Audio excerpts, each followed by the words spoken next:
জলাবদ্ধতার কবল থেকে মুক্তি নেই চট্টগ্রামবাসীর। একটু বৃষ্টিতেই সড়কে জমেছে পানি। এই মুহূর্তে আগ্রাবাদে আছেন সহকর্মী ফেরদৌস লিপি। বিস্তারিত জানতে সরাসরি যাচ্ছি তার কাছে।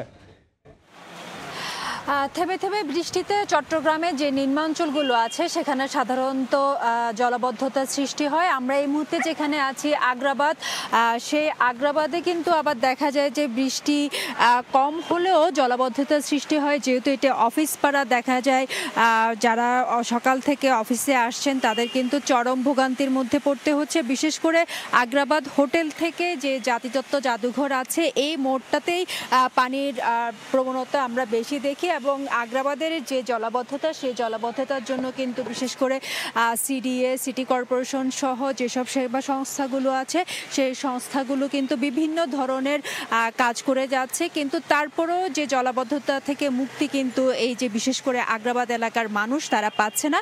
এর বাইরে আমরা যে বিভিন্ন জায়গায় খোঁজ নিয়েছি, বিশেষ করে হালিশহর, মুরাদপুর, কাতালগঞ্জ, সেখানে হচ্ছে যে ভারী বর্ষণ হলে অনেকটা জলাবদ্ধতার সৃষ্টি হয়। আবার বৃষ্টি যেহেতু আজকে থেমে থেমে হচ্ছে, সেসব এলাকায় অল্প কিছু পানি উঠলেও সেগুলো নেমে গিয়েছে।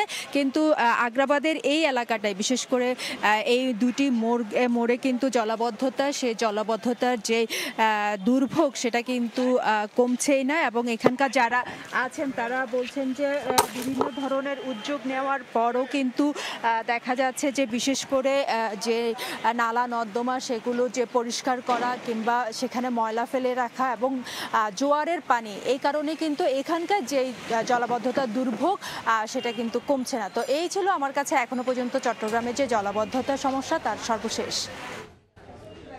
জলাবদ্ধতার খবর জানতে আমরা সরাসরি যুক্ত ছিলাম চট্টগ্রাম থেকে।